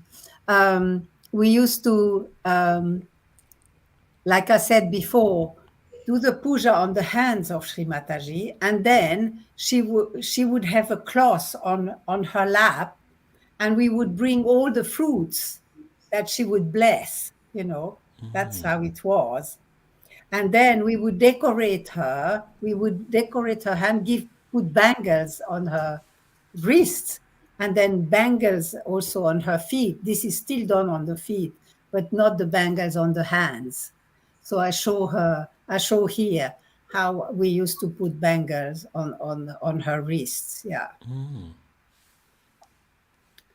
And yeah. it was in one of these occasions that you offer a pineapple to her. Yes, exactly. Yeah, that's exactly there. And she laughed and she said, "Do you want many children?" And yes, I was blessed with 5 children actually. So this is my little daughter there next to me. She's now have 2 children. She just had a Wow. little baby girl who is 1 year old in 3 days, a second child. She's a very dynamic, very active lady, actually. She was born realized she's not in Saja Yoga, but recognize who Sri Mataji is. And yeah, and then you can see the face of my late brother Arno there, just underneath. Yeah, yeah. And here And you are then my offering a sister gift, Marie-Laure right? also. And we are offering the Swiss present there with my sister Marie-Laure, who unfortunately also is not in this world anymore. So yeah, What was the present, the gift? I'll not remember. It looks Okay. like a book, but I don't remember what it was. I don't remember what it was. Yeah. Hmm. And I think, yeah, we have here all the stories, no? They are collected in Mm, these two diaries that some of them, yes. Most of, well, quite a lot most of of the them, yes. I mean they are like invaluable now items of Sahaj. I mean, and you travel everywhere with this. Have you done a copy of these diaries or? No, I gave some stories to Maria Amelia for her Swiss book. I Okay. gave her recently several pages actually, because I have a lot on Switzerland, and so that she can use them for the book she's writing about Switzerland and Saja Yoga. Um, of course, they were very dynamic, both of them, as we know. They talked also. I mean, she talked here. Um, so yeah, no, there's a lot of stories in there, and it's funny. I took them in Brazil. I said I didn't know why I took them to Brazil. I said, why do I take my diary? Okay, I take them, and then not only there was a chance to do my podcast at Paulo and Tanya, who could record it very well because they are professionals in that, but I took them to this beautiful seminar in the Brasilia organic farm, for parents and children. And I told story nearly every evening and every day. I mean, it was so nice. We had fire camp and we talked, and the children would have marshmallows on the fire. And I was this story. We we were all of us in Sasrara. It was incredible. That's what is, amazing. That I mean, I'm so grateful to Sri Mataji to have been able to transcribe these stories, and to remember them and write them down at the time so that they would be alive, and also with the dates and the time and the place, so that I could share them. That was her wish. So I'm very grateful that I now can fulfill this wish because it's so joy giving, actually, I don't know where the time has gone tonight, It's been amazing to be with you and sharing all these stories. Yeah. Like David said, after reading hundreds of books of history and revolution, you have your own books about the Yes, real revolution. So, exactly. Well, again, such a lovely remark of you. Yeah, beautiful, Aida. Yeah, thank you a lot. It yeah, was is a the story. privilege. Yeah, Well, thank you so much, Antoinette. I think I mean we managed to experience the coolness really of the Alps, the vibrations that are coming from Shimataji from these glorious times that yeah, now I think the generations to come will remember and will yeah. know. Yeah, that's the goal of it. Thank you so much for organizing that, David. It was really enjoyable and beautiful. And thank you, Aida, as well, to be there, Oh, asking such lovely questions. Yeah, thank you. Thank you a lot. Thank you so much, Antoinette. Jai Yeah. Shibatej. And just a final announcement here. So if you would like to listen some more, read some more stories, we have a book called Virata, Conversation with Sahaja Yogis, Volume 1. So there are a lot of stories, including the stories with Maria Amélia. So there are versions, no, of the story that Antoinette told today in this book. And the link is in the description. So thank you so much. Thank you again, Antoinette. Yeah. And see you next time. For sure, Yeah. you have to come back here because I'm sure it was probably not even 10% of what you have in your diaries. No, it was a good percentage, but not the whole thing. Thank you. It was so Ok. joyous. Yeah, thank you very Jai much. Shivatej. Bye Thank you, bye. Bye, Antoinette. pessoal. Bye-bye. Bye. And all of them also all who have listened as well. Bye-bye. And thank you for coming to join us. Thank you so much. Yes. Thank you. Bye bye. Thank you. Bye. Dee dum da dum dee dum da dum dum.